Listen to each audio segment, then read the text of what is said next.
Muy buenos, muy buenos días.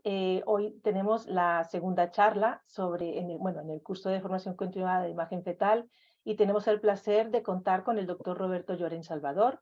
Él es radiólogo pediátrico desde hace 14 años, formado en el Hospital Infantil de la Fe de Valencia, donde comenzó su residencia y ya desde muy temprana edad pues comenzó a interesarse por lo que es la patología fetal y congénita y la parte neonatal, dedicándose dentro del área de la pediatría específicamente a lo que es la imagen fetal y neonatal. Realizó también una breve estancia en el Children's Hospital de Los Ángeles para completar su formación como en imagen perinatal. Roberto ha sido y es profesor invitado en muchísimos congresos nacionales, internacionales, ha participado en el Congreso francés, colombiano de radiología, es profesor de imagen fetal en la Escuela Europea de Radiología y es autor de varios papers. Y papers de verdad que os invito a buscarlos porque son muy interesantes, son muy didácticos y nos ayudan el día a día de nuestra asistencia. Roberto nos hablará hoy de la atresia esofágica, así que Roberto, cuando quieras. Muchas gracias, Marta, por la presentación. Se nota que tenemos mucho cariño y que somos muy amigos. Voy a compartir pantalla. ¿Se ve? ¿Me Perfecto, Sí, veis? sí, perfecto. perfecto, Vale. Roberto. Pues nada, como decía la doctora Gómez Chiari, gracias por la invitación. Es un placer estar aquí con todos ustedes para compartir mi experiencia en atresia esofágica. Voy a quitar esto de aquí. En cuanto a historia, quería hacer un pequeño recordatorio histórico que estábamos comentando, porque fijaros que la atresia esofágica es una malformación que se describe por primera vez en el siglo XVII. Pero no es hasta el siglo XIX cuando alguien, el doctor Steele, intenta hacer una primera cirugía de la atresia esofágica. Luego ya en el primer tercio del siglo XX, Donovan y Ladd intentan hacer reconstrucciones que son exitosas y los niños empiezan a sobrevivir a esta patología que hasta la fecha pues será mortal, ¿no? El año 41 no ha hecho todavía 100 años de la primera cirugía primaria de atresia de esófago. Es fundamental hacer un recuerdo biológico para entender un poco esta patología. En este gráfico del Lachman vemos como en la cuarta semana el divertículo respiratorio y el intestino anterior están comunicados y poco a poco se va formando ese septum esófago traqueal que va a dividir y separar tanto el árbol respiratorio como el tracto digestivo. Cuando esto no sucede así y hay un problema en ese septo, es cuando aparecen los problemas de atresia esofágica y fístula traqueoesofágica. La verdad es que es de causa desconocida. Cuando en medicina decimos que es desconocida, pues podemos decir que es multifactorial, ¿no? Se ha relacionado con edad gestacional, edad materna avanzada, con el consumo de tóxicos durante el embarazo, pero la verdad es que vemos que hay casos que son esporádicos, sin ningún tipo de antecedente de interés.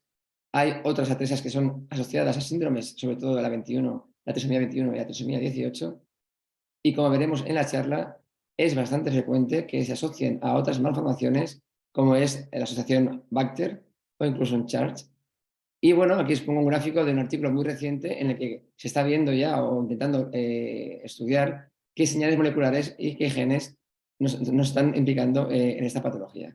Pero hay mucho todavía que andar en este sentido. La clasificación de la atresia esofágica es un clásico que tenemos todos que conocer. A la izquierda me hizo gracia cuando lo vi en el artículo original de Ladd, que es el padre de la cirugía pediátrica americana, en el que en el año 47 describe ya los 5 tipos de atresia esofágica. Aquí tenemos un gráfico pues, un poco más, ¿no? Moderno. Y hay que fijarse muy bien en que hay 5 tipos. El quinto sería solamente la fístula sin atresia. Por tanto, de atresia esofágica tenemos 4 tipos. La atresia sin fístula, que es el tipo 1, el que vemos que es muy poco frecuente. La atresia con fístula proximal, que es la menos frecuente de todas. Y la tipo 3, que es la más frecuente, que es la atresia esofágica proximal con una fístula traqueoesofágica distal. Estábamos comentando que es muy importante conocer si se asocian o no a otras malformaciones. Antes de revisar esta charla, pues yo tenía en mi cabeza que más o menos el 50% de estos pacientes tenían otras anomalías asociadas. Pero este metaanálisis de 2020, con 156 pacientes con atresia esofágica, nos dicen que de todos ellos, 2/3 tenían otra malformación mayor asociada y 10% incluso iban asociadas a síndrome de Down, por ejemplo. Y solamente 1/3 de esos niños no tenían otra patología asociada. Las más comunes son las cardíacas, por tanto, cuando veamos un feto con una atresia esofágica, habrá que analizar muy bien el corazón con ecocardio. Las renales, las esqueléticas y la patología cerebral. Comentábamos antes de la charla que si el diagnóstico de esas pacientes se realiza en la vida intraútero. Y la verdad es que a día de hoy, según lo que he podido ver en nuestra experiencia, es que aproximadamente un tercio de estos pacientes se diagnostican prenatalmente. Y lo vamos a hacer sobre todo con ecografía. Y vamos a ver por qué la resonancia magnética nos va a ayudar y en qué situaciones y qué pacientes.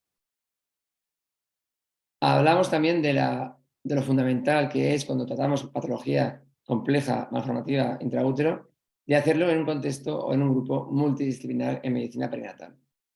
Generalmente, como comentábamos antes, es el especialista en medicina materno-fetal el que va a liderar este grupo, pero al que contamos con otro tipo de especialistas como dismorfólogos, obstetras, neonatólogos intensivistas neonatales, muy importante puesto que esa patología es quirúrgica de los cirujanos pediátricos, un patólogo perinatal, un genetista clínico y, en este caso, pues el radiólogo pediátrico que debe o debería tener experiencia en RM fetal, y todos trabajamos ¿para qué? Pues para asegurar la mejor transición de la vida fetal a la neonatal en estos pacientes. Y es verdad que el diagnóstico prenatal de la atresia de esófago pues, lo que hace es preparar a la pareja para el nacimiento de su hijo con un problema que va a ser serio. Es un manejo prenatal que evidentemente va a ser mejor en un centro de referencia con cirugía pediátrica, puesto que el tratamiento de estos pacientes siempre va a ser quirúrgico. Si lo conocemos antes de nacer, pues vamos a evitar complicaciones secundarias, evidentemente a que los niños no puedan tragar y tengan aspiraciones o neumonía, por ejemplo. Y además, en aquellos casos en los que veamos anomalías graves o severas asociadas, pues el consejo prenatal va a ser importante. La técnica diagnóstica de estos pacientes va a ser la ecografía fetal, que nos va a permitir generalmente detectar como primer signo el ver una cámara gástrica pequeña o ausente en repetidas ecografías. Si esto sucede así, habrá que controlar a esta paciente porque la sospecha es de atresia esofágica. En el tercer trimestre es cuando en torno a un 40% de estas pacientes pueden desarrollar un polidramnios por la dificultad de tragar del feto, de pasar el bolsón a la fístula, de la fístula a la cámara gástrica, pero veremos que depende del tamaño de la fístula, no todas las pacientes van a desarrollar un polidramnios y no todas las pacientes van a tener una cámara gástrica pequeña. De ahí la dificultad y de que 2/3 de estas pacientes no se diagnostiquen intraútero. ¿Qué sería lo ideal? Pues que podamos detectar el bolsón proximal en ecografía, que sería la dilatación del líquido amniótico que se produce en el bolsón esofágico atrético proximal. Tener en cuenta que solamente el diagnóstico va a ser confirmado al nacimiento. ¿Qué vamos a ir valorando con ecografía? Pues tenemos que hacer un corte transversal del abdomen fetal en el que vemos las costillas, una vértebra y la entrada de la vena umbilical. Este plano es el adecuado para valorar el tamaño, tanto anchura y longitud de la cámara gástrica. Hay tablas disponibles en el tamaño y las ratios del tamaño de la cámara gástrica con respecto al abdomen fetal. En esta referencia que os dejo aquí del año 21 hay un normograma en el que te dicen qué tamaño debería de tener la cámara gástrica para nuestro paciente. El polidramnios, como decíamos, no se desarrolla en todas las pacientes, pero tenemos que saber cómo analizarlo. Generalmente usamos el bolsón mayor de líquido amniótico mayor a 8 centímetros, como en este ejemplo, en el que ya podemos hablar de un polidramnios, o la suma de los 4 bolsones en 4 cuadrantes que hacemos de la cavidad amniótica, que si es mayor a 25, podemos decir que estamos ante un polidramnios. Y el signo del bolsón va a ser pues, el más específico, la verdad, pero es difícil de ver. Vamos a ver esta dilatación en el esófago cervical, que si está por encima de la clavícula, podemos prever que va a ser un caso de peor pronóstico, puesto que intuimos que la distancia entre los bolsones va a ser mayor y además se sabe que va a tener más probabilidad de malformaciones asociadas. Si el bolsón es miastínico por debajo de la clavícula, entendemos que va a ser un caso que probablemente tenga mejor pronóstico al estar más próximos los bolsones entre sí. En estos casos, el asesoramiento prenatal es dificultoso por lo que comentábamos, porque hay veces que vemos que la cámara gástrica es pequeña o ausente, pero solo en este grupo de pacientes, entre un 15 y 50%, van a tener después atresia esofágica. Si añaden, así además tienen polidramnios, hasta un 42% de esos pacientes van a tener atresia esofágica. Es decir, hay muchos pacientes que luego no lo van a ser. Aún así, los grupos de trabajo consideran que sería ideal programar el parto cuando hay sospecha en un centro terciario con cirugía neonatal y una UCI neonatal. Aunque no es una patología que cuando nazca va a ser emergente quirúrgicamente, porque se operan generalmente entre el segundo y tercer día de vida, pero sería lo recomendable. Pero no os preocupéis porque hay veces que tenemos la sospecha prenatal y luego vemos que pasa la sonda y no hay atresia esofágica hasta en un 20% de estos pacientes. Ahora bien, cuando veamos que la cámara gástrica es pequeña o ausente en repetidas ecografías, si vemos el bolsón esofágico y un polihidramio severo, aquí con mayor probabilidad estaremos ante un caso de atresia sin fístula distal y por tanto con cirugía en 2 tiempos y por tanto de peor pronóstico. ¿Qué pasa si la ecografía no es concluyente? Porque, bueno, pues hay obesidad materna o la posición del feto nos impide valorar bien el cuello fetal. O que estamos sospechando que hay una patología compleja o polimalformativa. Es en estos casos, como se ha demostrado en la literatura y en nuestra propia experiencia, cómo la resonancia aporta ventajas por su campo de visión más amplio, porque también nos permite visualizar en tiempo real consecuencias tiene la deglución fetal. En la resonancia no tenemos limitaciones de la posición del feto, la soficación de la calota o de las vértebras que nos impiden valorar el cuello fetal. No es tan operador dependiente como la ecografía, aunque requerimos un buen técnico en la máquina que haga exploraciones adecuadas y el radiólogo cerca para ir dirigiendo el estudio. Y en mi experiencia, cuando vemos a estos pacientes y vemos las imágenes, en el comité de patología fetal con otros compañeros, pues valoran muy bien las imágenes e entienden mejor los hallazgos que en ecografía. Y como veremos, somos importantes en la planificación pre y postnatal de la gestación, incluso indicamos cómo y cuándo finalizar la gestación. En cuanto a la técnica, solamente quería comentar que aparte de ver el cerebro, como lo hacemos generalmente en estos pacientes, sí debemos utilizar secuencias siempre de T2 ultra rápidas, tipo single shot o haste, en los 3 planos del espacio, para valorar sobre todo cuello y tórax fetal, porque estamos buscando la atresia esofágica. Vamos a ver cómo lo hacemos. Y además es ideal, si no vemos el bolsón, incluir cines, secuencias cines en sagital, para valorar la deglución fetal, como nos señalan en este trabajo. Y luego veremos un ejemplo. Es importante intentar siempre ver, si tenemos suerte, si el esófago se ve normal. ¿Por qué? Porque así descartamos el diagnóstico y será un polihidramio o la cámara gástrica será pequeña por otro motivo, pero no por una atresia esofágica. Para ello va a ser muy útil las secuencias TINE. Igual que en ecografía, la resonancia tiene una gran sensibilidad para valorar las cavidades con líquido amniótico, como sería en este caso, que vemos una cámara gástrica de muy pequeño tamaño. Aquí vemos además también el polihidramio, que al igual que en ecografía, lo podemos cuantificar pues, de forma similar, o bien de visu con las secuencias colangiográficas que vemos que hay en exceso de líquido amniótico, o haciendo mediciones como hacemos con ecografía. Como nota técnica, decir que en estos casos que hay polihidramios, no es recomendable hacer estudios en 3 Tesla, puesto que tienen más sensibilidad a los artefactos de movimiento. Por tanto, en esos casos de polihidramios se aconseja hacer, si se puede, en 1,5. Uno de los signos que es más interesante si no podemos ver el bolsón es intentar localizar la distensión de la hipofaringe. Aquí vemos un ejemplo, un corte sagital, en el que vemos el paladar duro y blando de un feto. Esta es la lengua, esta es la vallécula, la epiglotis, y aquí vemos cómo está distendida pues, el cabum y toda la hipofaringe. Pues que sepáis que es un signo muy sensible para el diagnóstico prenatal de atresia esofágica. Otro de los signos que nos tenemos que fijar cuando hacemos los cortes para valorar la devolución fetal es el arqueamiento de la tráquea. La tráquea generalmente tiene una disposición vertical hacia el mediastino superior, pero cuando vemos que se arquea, el tracheal bowing, que dicen en inglés, es porque hay una fístula que está tirando hacia detrás. Por tanto, siempre que veamos la distensión de la hipofaringe y el arqueamiento de la tráquea, aunque no veamos el bolsón, debemos tener una sospecha de atresia esofágica con fístula distal.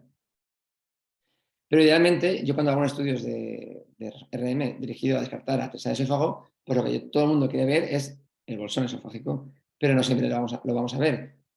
Si lo logramos ver, es una sensibilidad muy alta y sobre todo es muy específico. Es decir, si vemos una estructura como esta en el cuello fetal que se contrae y desaparece, va a ser un bolsón y es un signo específico de atresia esofágica. Si no lo vemos en las secuencias base, que a veces lo podemos ver ahí. Por eso yo siempre digo que en fetal toda imagen sirve, porque cuando vamos adquiriendo, incluso en los planos planificadores de 7 milímetros, ahí a veces aparece el bolsón. Hay que revisar siempre las imágenes desde inicio a final de la exploración. Y si no lo vemos, pues le decimos al técnico que nos haga secuencias cine, como en este, en el que vemos cómo el feto va tragando, y aquí vamos viendo el bolsón esofágico, cómo se va distendiendo a lo largo de la deglución fetal, y vemos incluso cómo se descarga la fístula hacia el bolsón distal. Para eso hay que tener paciencia y también contar con algo de suerte. No digo que no. Quería hacer un pequeño diagnóstico diferencial, a que lo hay poco, porque realmente sabemos que el bolsón no es una estructura fija que esté durante toda la exploración, pero no nos confundamos con lesiones quísticas cervicales altas, como estos otros ejemplos que me encontré este año pasado en ecografía y en resonancia, que se trataban de un quiste de duplicación esofágica, en el que no veíamos más que una lesión quística que permanecía durante todo el estudio, como vemos en la ecografía y en la resonancia, o esta fístula del seno piriforme que se ve como una lesión laterocervical que puede simular un bolsón esofágico y no nos debe confundir.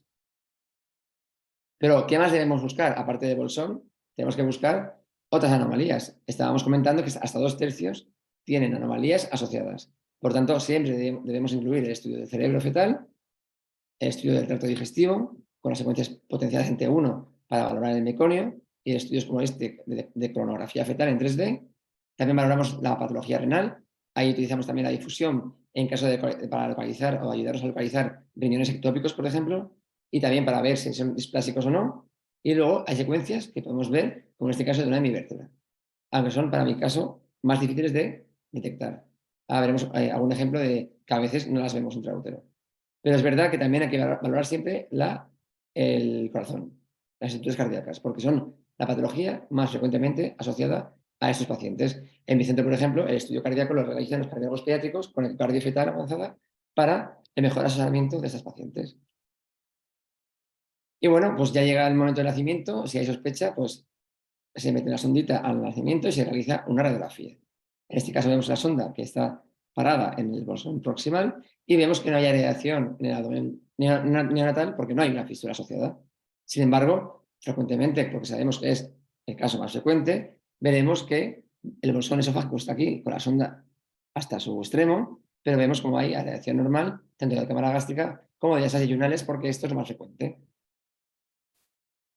El tratamiento de estos pacientes va a ser siempre quirúrgico, ¿vale? Idealmente, que es la situación ideal, es que el cirujano tenga la opción de hacer una mini toracotomía derecha, ver los extremos de ambos bolsones y hacer una anastomosis primaria. Y la fístula traqueosofágica pues se repara en la pared posterior de la tráquea, se cose y en principio eso sería todo. Pero la realidad es más dura que esto. Porque hay muchas veces que los bolsones están muy separados y los cirujanos lo que hacen es, a través de una gastrostomía y por el bolsón esofágico proximal, manipular y medir, contando cuerpos vertebrales o con una regla centimetrada como esta, la distancia entre ambos bolsones. Y ahí, como vemos, se van planificando su cirugía en 2 tiempos. Todo esto es cuando no hay fístula distal, que generalmente los bolsones están más separados. En estos casos, ¿qué hace el cirujano? Un cierre o anastomosis primaria no, lo harán en 2 tiempos, porque están tan lejos los bolsones que no pueden hacer una anastomosis primaria. Entonces colocan una sonda de gastrostomía, el paciente se va a alimentar por una PEG durante las primeras semanas y meses de vida, hasta que por fin se puede hacer la cirugía y reparación anastomosis primaria en un segundo tiempo. Como radiólogos, no solo tenemos papel en el diagnóstico y manejo prenatal de esos pacientes, sino también en valorar las complicaciones postquirúrgicas, que la verdad que son bastantes. Por mucha experiencia que tenga el equipo quirúrgico, generalmente estos pacientes van a tener complicaciones. No siempre, entre un 15 y 20% de los casos, pero tenemos que estar ahí para diagnosticarlas de forma precoz. La más frecuente suele ser la estenosis. Aquí vemos un ejemplo normal de un esófago operado y de hecho con una duplicatura de Nissen, porque estos niños suelen tener un reflujo asociado y vemos que no hay ningún tipo de anomalía ni estenosis. Sin embargo, en este paciente vemos que hay una estenosis focal muy circunferencial que va a requerir dilataciones con una sonda con balón por parte de los compañeros de cirugía. En este ejemplo vimos que había una estenosis bastante larga porque era un caso que había sido una atresia de long gap, es decir, de larga distancia entre bolsones, y este paciente requirió un ascenso gástrico, una tubulización gástrica, y por eso veíamos esa imagen de estenosis más larga. Son niños que suelen tener esofagitis péptica, por tanto hay que tener precaución a la hora de valorar los estudios de los tránsitos con contraste hidrosoluble en el momento postquirúrgico. Y aquí vemos un ejemplo de una fístula recurrente. Hay veces que se intenta la cirugía primaria cuando los bolsones están un poco lejos, pero bueno, los cirujanos deciden intervenir y en este caso, ¿qué puede pasar? Pues que las suturas se rompan, hay una discencia de las suturas quirúrgicas y vemos como en este caso hay un neumotórax con algo de derrame pleural que requirió un drenaje torácico y al final este paciente no hubo otro remedio que ponerle un stent esofágico para acabar con la discencia de las suturas y operarlo en un segundo tiempo. Los pacientes con atresia esofágica, además, pueden también tener traqueomalacia, que les puede complicar su vida, sobre todo en los primeros meses de vida. Son pacientes que van a tener dismotilidad esofágica e incluso fallo de Medro de forma secundaria a esta patología, que como vemos, pues es una patología quirúrgica seria. Ahora quería compartir con vosotros, si tengo tiempo, varios casos. Este es un primer caso en el que vemos una gestante, tercer trimestre, que no veían los compañeros de ecografía la cámara gástrica y había un polidramios. Pues bueno, diagnóstico de sospecha, atresia esofágica. Tenemos la suerte de ver el bolsón en el plano sagital, vemos el polihidramios, además hay una ectasia piélica bilateral, que es un marcador menor de malformación, pero hay que verlo. Pero ellos no habían visto, y nos llamó la atención en resonancia magnética, el hipotelorismo que había. Hacemos nuestras medidas de biometría del macizo facial y vemos que efectivamente hay un hipotelorismo secundario a una trigonocefalia. Esto es una morfología un poco picuda, ¿no? del área frontal por una sinostosis de la metópica. Que yo no sé si la audiencia tiene la misma experiencia, pero es curioso que yo he encontrado 4 casos de atresia esofágica con sinostosis de la metópica asociada. Es una sensación peculiar que no he encontrado literatura al respecto, a ver si Marta tiene experiencia en esto. También veíamos que había patología cardíaca, que los cardiólogos valoraron con una corazón izquierdo hipoplásico, y además vemos también una ectrodactilia o esta mano en forma de cangrejo, que también hay que valorarlo también intraútero.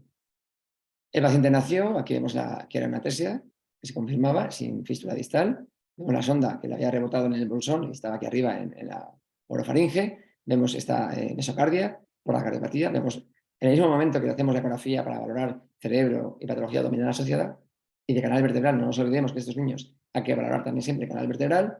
Vemos que había una sinostosis de la metópica, que es tan fácil como con una ecografía confirmarlo en el momento del nacimiento. Por desgracia, este paciente tenía una distancia entre bolsones enorme, como podéis ver, y por tanto este paciente requirió de magnamosis, que es una anastomosis que se facilita colocando unos imanes en ambos bolsones que de forma progresiva se van acercando hasta que se produce el acercamiento de los bolsones y se va a cirugía definitiva. Es muy importante la genética en este paciente, el cariotipo prenatal haya sido normal, los arrays también, y cuando ya se hace el exoma dirigido después de un panel de atresia esofágica normal, se detectó una mutación en un gen, pues que ahí pongo el nombre, que es un síndrome que hay muy pocos casos descritos que asocia ese conjunto de malformaciones. Son casos complejos. Este otro segundo paciente, una gestante de 31 años, con la misma sospecha. No vemos cámara gástrica en la ecografía y hay un polihidramios. En la resonancia vemos una cámara gástrica muy pequeña, ya la veis ahí, que debería estar mucho más extendida hasta la gestacional, y tenemos la suerte de volver a encontrarnos con el bolsón esofágico. Y no solamente con el bolsón, sino también con la fístula. Este sería el bolsón en un corte medio oblicuo que podemos conseguir en el feto cuando se mueve, y vemos la tráquea y vemos cómo de la tráquea sale la fístula hacia el bolsón distal.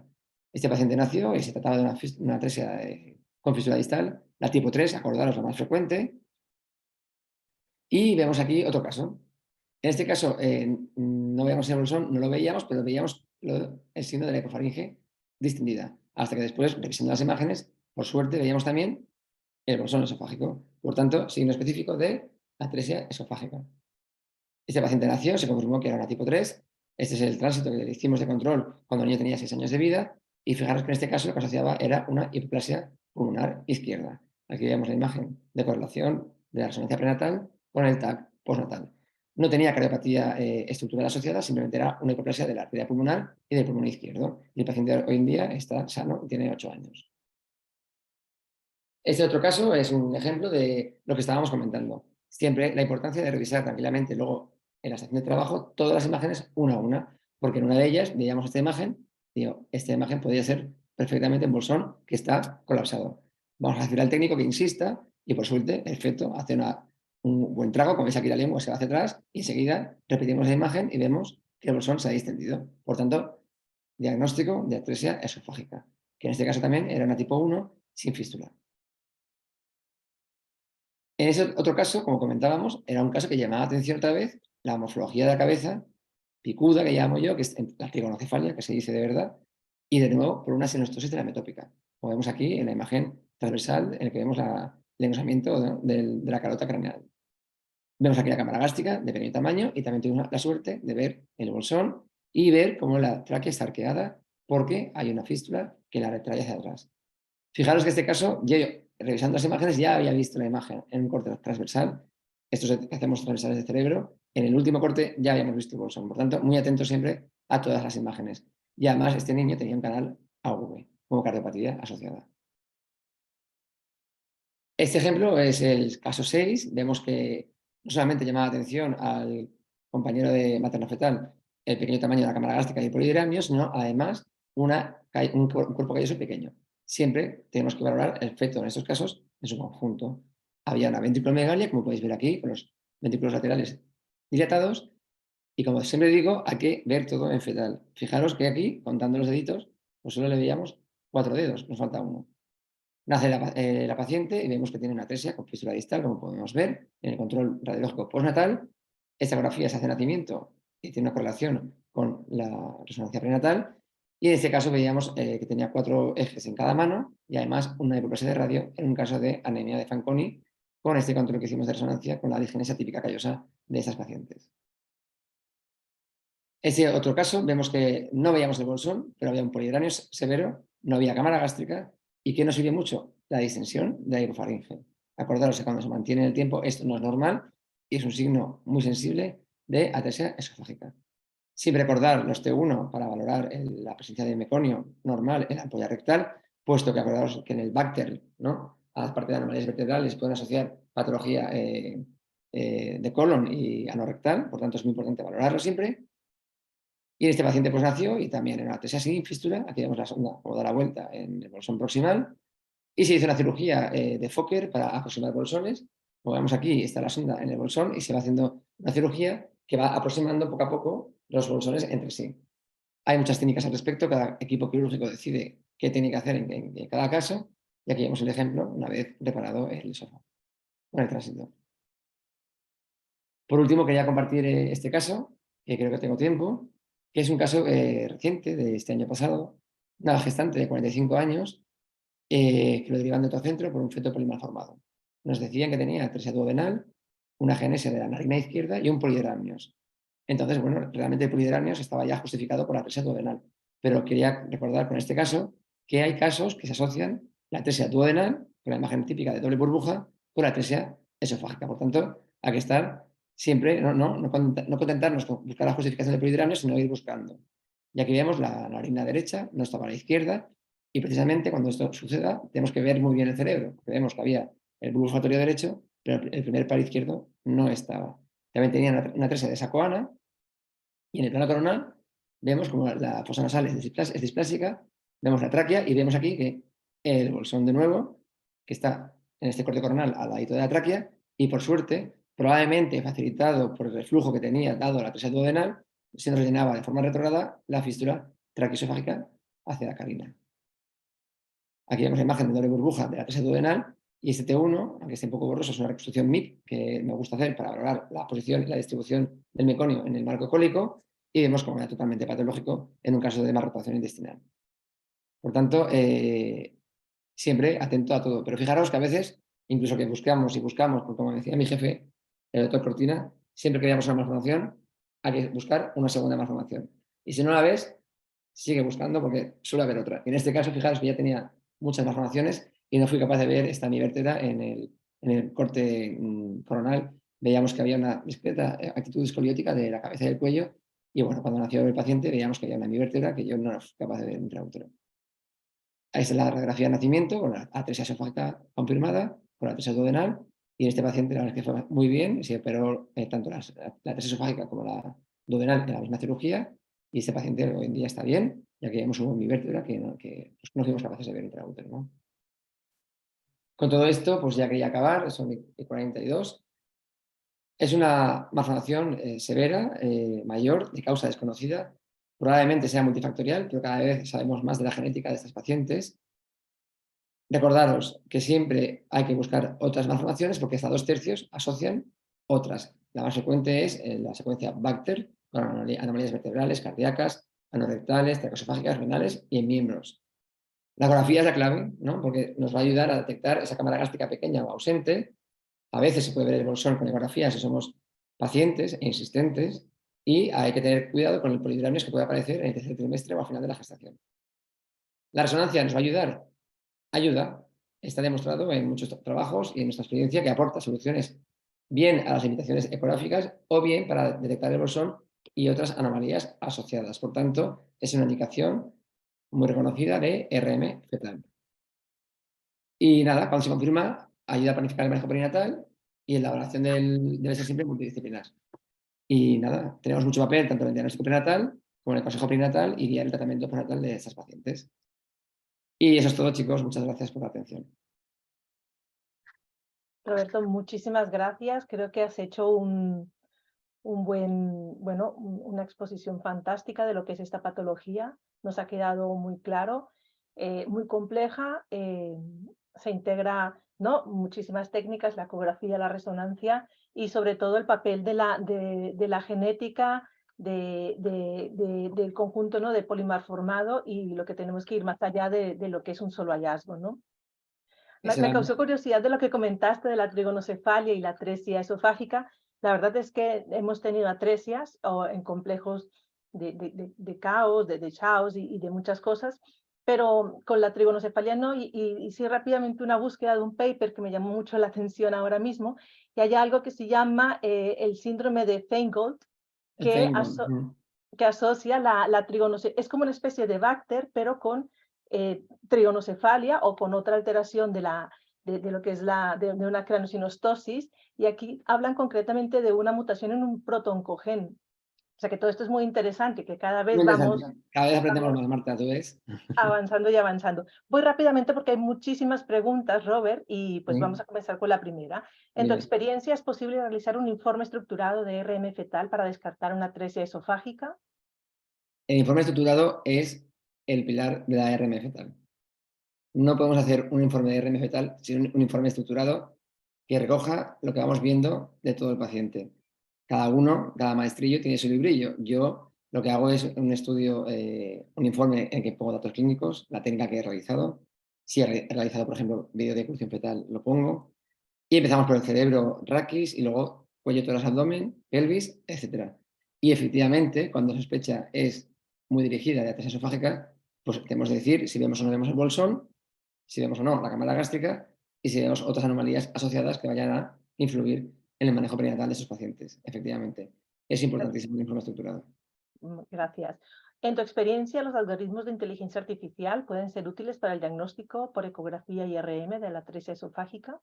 No tengo experiencia en eso. No le puedo decir. Muy bien. ¿Realizar reconstrucciones 3D de la imagen fetal en caso de atresia esofágica? ¿Tendría algún sentido realizar impresión 3D para planificar tratamiento quirúrgico? Fíjate, Marta, seguro que te pasa lo mismo. A mí los cirujanos me dicen, ¿no?, cuando comentamos el caso en el comité, entonces vamos a ver, ¿este es un tipo 1 o un tipo 2 o un tipo 3 y la distancia entre bolsones? Yo no soy capaz, mediante RM fetal, de decir si es una long gap o no, o si es una atresia de larga distancia entre bolsones, que saben que los cirujanos es lo que mejor, ¿no? O sea, el dato más importante para ellos, para el pronóstico de estos pacientes. No sé cuál es su experiencia, Marta. Yo les digo si veo el bolsón, si veo la cámara gástrica o no, y si veo la fístula, evidentemente buscándola. Porque cuando hay fístula se sabe que es un tipo 3, que tampoco nos quedemos de quedar relajados, porque sabes tú que hay muchas tipo 3 que luego tienen sus complicaciones también. Es decir, que el consejo prenatal de esos pacientes es siempre complicado. Y yo en impresión 3D no tengo experiencia en este caso. Sí, igualmente. Para reconstrucción 3D de atresia esofágica, tratamiento prequirúrgico prenatal, no. No. Eh, ¿Guías internacionales consensuadas sobre el diagnóstico y tratamiento de atresia esofágica existen? Fíjate, es una muy buena pregunta, ¿no? Es lo que quisiéramos todos. Hay recomendaciones de diagnóstico ecográfico que se basan en la ecografía.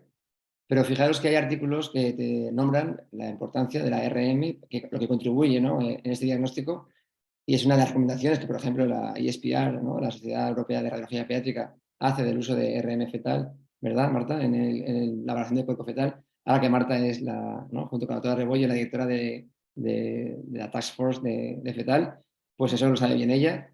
Y como guías como quirúrgicas, cada equipo quirúrgico tiene su propia experiencia. Aquí, por ejemplo, se ha utilizado muchas técnicas para las de long gap. Han utilizado la magnamosis con los imanes, por ejemplo, para la aproximación, pero depende mucho de cada paciente y no hay una forma estandarizada, ¿no?, de estos pacientes. Depende mucho de la patología asociada, por ejemplo, también. Es difícil. Perfecto. Es ¿Cuáles difícil. son los retos sobre el diagnóstico y tratamiento de la atresia esofágica? Los retos, yo creo que que los he demostrado en la charla, ¿no te parece? Con lo difícil que es, ¿no? Que a veces ves que hay una vértebra y no la has visto, y la ves postnatalmente y vuelves a la resonancia y la buscas. Y luego, por ejemplo, también me ha pasado lo contrario, ¿no? Ver una cámara gástrica pequeña, un politiramio en ese trimestre, comentaron en el comité, pues, pero no le veo bolsón, pero parece que la hipofaringe está un poco distendida, y luego de repente nace el niño y se le pasa la sonda perfectamente, como el 20% de esos pacientes que veíamos, porque probablemente pues, la cámara gástrica era pequeña en ese momento, por lo que fuera, o era por otro motivo y no por una atresia esofágica, ¿no? No, Entonces, es un reto, siempre estos pacientes son un reto, lo son. no haría falta hacer una resonancia de follow-up, por ejemplo, así como a veces en neuro, en algunos casos concretos, se recomienda, ¿no? Hacer un control. No, Aquí ecográficamente puedes ir controlando y ya está. efectivamente. Vale, y tengo una última pregunta, a ver si la puedo. Es de Salva. Roberto, has dicho que no se puede hacer la RM fetal para valorar atresia esofágicas en una resonancia 3 teslas. La duda es Bueno, si en el resto de las indicaciones se puede usar la RM de 3 teslas o es mejor siempre usar una 1.5 en imagen no. fetal. Mira, cada vez más gente, ¿verdad, Marta? Usa la 3 Tesla para hacer RM fetal. Yo trabajo en 1,5, pero la verdad es que porque, bueno, pues por mi comodidad, la máquina la conozco. Ahora nos han puesto máquinas nuevas, como a mucha gente en España. Estamos probando la 1,5 nueva. Las imágenes son mucho mejores que la anterior. Para cerebro, por ejemplo, la 3 Tesla sería maravillosa, pero yo es verdad, ¿no, Marta, que con el polihidramios a veces, si es severo además, es que hay mucho artefacto de movimiento, ¿no? Y bueno, la 3 Tesla se puede utilizar sin problema en RM fetal, es una técnica segura, pero en este caso que hay polihidramios, como hay más artefacto de movimiento, ¿no? Pues hay más, complica ver mejor la imagen. No sé tú qué opinas, Marta, si tú tienes Sí, tanta experiencia como yo. O sea que, igualmente, igualmente. La 3 teslas es bastante segura, la utilizamos mucho sobre todo para patología del sistema nervioso central.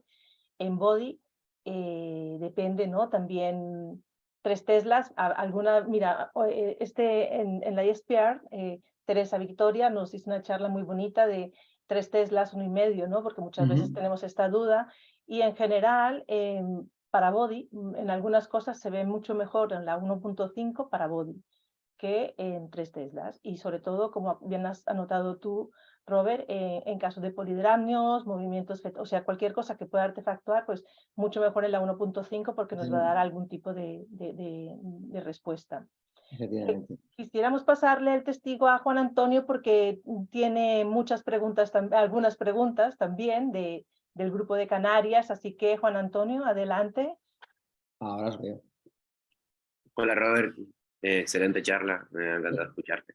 ¿Cómo estás, Mira, Juan? me pregunta Julio del Materno Infantil de Gran Canaria Sí. que si tienes alguna experiencia para visualizar mejor las anomalías cardíacas asociadas a la atresia esofágica, porque dice que cuando ellos las utilizan muchas veces tiene la sensación de que no encuentra demasiadas o le cuestan encontrarlas a lo mejor con algún tipo de secuencias que estés utilizando tú. No sé. Nosotros, la patología cardíaca la valoran los cardiólogos pediátricos. Es decir, cada gente trabaja como trabaja. El especialista materno-fetal pide resonancia magnética y ya tiene, evidentemente, ellos también hacen ecocardio si es sospecha no de cardiopatía congénita asociada a la atresia esofágica. Es en esos casos, Juan, en los que ellos los martes, con el cardiólogo pediátrico, que va a ver al paciente una vez nacido, se reúnen y valoran en conjunto la ecocardio avanzada. Eh, Hay formas, ¿verdad, Marta, de hacer RM Al cardíaca final fetal? mejor. Hay RM cardíaca fetal y se puede realizar, y Marta lo sabe, que yo de momento RM cardíaca fetal no estoy haciendo. Tengo algún ejemplo que he hecho con un dispositivo para hacer sincronización de frecuencia cardíaca fetal, ¿no? Con la señal de resonancia magnética, que Marta tiene experiencia, por eso la comento. Pero es verdad que yo, si hay cardiopatía congénita, que mejor valora, por lo menos en mi caso, ese cardiólogo pediátrico con la ecocardia. Ok, o sea que en las secuencias rápidas existe dificultad para poderla encontrar, hay que hacer estudio específico entonces. Hombre, mira, el canal AV se ve muy bien, pero vete tú a buscar un falot con noticia Claro, pulmonar. eso es a lo que se refería. Sí, no, no. En España, el que más, el que tiene muchísima experiencia en la resocardíaca es el doctor Recio de Madrid, que Ujú. también participará en este curso de imagen fetal avanzada. Pues nosotros tuvimos, como está ahora con Roberto, con un ecodoppler que lo que hace es sincronización cardíaca y a partir de allí, con unas adaptaciones de las secuencias básicas, pues se toman, se hacen imágenes morfológicas y también, también imagen de flujo a partir de contraste de fase y esto, que es curiosísimo porque las velocidades del contraste de fase para la adquisición de fetal cardíaca nos estamos poniendo en velocidades de 150 a 200 cuando hacemos unos senos venosos pediátricos entre 15, 10, 15 o de pronto 20, si es el niño más grande. Claro, Aquí son unas velocidades increíbles que no sabíamos que teníamos que subir tantas estas velocidades para poder coger los vasculares cardíacos, que nuestro centro lo lleva el doctor Flavio Zuccarino, que es el radiólogo específico de cardio, junto con el equipo de cardiólogos pediátricos, la doctora María Clara y todo el equipo del doctor Joan Sánchez, ¿no? Fue también una colaboración en conjunta. Y es difícil para mí, yo me dedico más a la parte de body neurofetal, y a la cardíaca es más específico de realmente un especialista de cardio, Imagen ¿no? cardíaca. Pues yo, Robert, nomás sumarme a las felicitaciones de toda la audiencia, que de verdad que, como siempre, unas charlas fantásticas, unas aportaciones para nosotros muy, bueno, invaluables, y agradecerte, Nada. ¿no? Tu El participación, placer no ha se sido mío. salva. Y además la voz ha vuelto más o menos, o sea, que bien. Fantástico. No se te oye. Sí. Salva, no se te escucha. Hola, ¿me escucháis? ¿Me escucháis Ahora ahora? sí. Ahora sí. Sí, bueno, primero agradeceros a cada uno de vosotros. Muchas gracias, Marta, por tu excelente moderación. Gracias, Juan, por tus comentarios. Y Roberto, magistral. Yo creo que ha sido muy interesante. Yo intento siempre hacer un pequeño resumen, ¿no? El resumen, intentando acoger una regla mnemotécnica, es 1/3, 2/3, 15%, 85, 2 y 3. Te explico, tú dirás, este está vuelto loco. A ver, 1/3, has dicho, señores, 1/3 se diagnostica fetalmente. Segundo, 2/3. 2/3 son los pacientes que tienen malformaciones asociadas, que es una barbaridad. Mucho. Increíble, con todo el tema del Bacter y sobre todo cardíaco y genitourinario. Después, 15% hay complicaciones post-tratamiento, que también de un y dos. O sea, que 15%. Después, 85 es porque has dicho que el tipo 3, que es el más frecuente, es el 85%. Después, 2 en realidad sería el 20, porque nos has dejado todos fríos cuando has dicho que el 20% de pacientes al final en realidad no tiene la atresia esofágica, sino que en realidad, ¡pam!, magia, se soluciona, ¿no? Has dicho, vaya, o sea, que el reto que has dicho, o sea, el lema de estas sesiones es un reto, la atresia esofágica. Y el 3 es porque has dicho que la tríada es cámara gástrica pequeña, bolsón esofágico y polidramnios. Es lo que hemos aprendido sobre todo. No sé si he hecho bien el resumen, Muy bien. Roberto. ¿Sí? ¿Me Gran apruebas síntesis. entonces? Gran síntesis. Sí, señor. Muy bien, no sé si quieres añadir algo más, Roberto. Yo nada, agradeceros la presencia, que es un gusto ver a amigos y compañeros desde la distancia. Y gracias a ti por montar esa plataforma, que es brutal, ¿no? Muchas gracias. Perfecto, pues gracias a ti. Seguro que contamos con Marta, que seguro que organiza también para el año que viene si sigue con este curso, y contaremos contigo y con Juan. Simplemente recordar a la audiencia que mañana tenemos a la doctora Ana Fernández Tamayo. Ella no hablará de radiología pediátrica, hablará de abdomen, de los cambios post-tratamiento. Ella es del Hospital Clínico de San Carlos y hablará del tratamiento del hepatocarcinoma y la valoración radiológica de estos cambios. Estáis todos invitados si queréis. Que tengáis un gran día. Muchas gracias a todos. Gracias, Roberto. Gracias, Marta. Y gracias, Juan. Un saludo. Nos Gracias. vemos. Gracias a Un todos. abrazo. A Juanito, Cuídense. a Marta. Bueno, Robert. Chao. Un gusto. Igualmente. Bueno, Marta, un beso. Chao, Juan.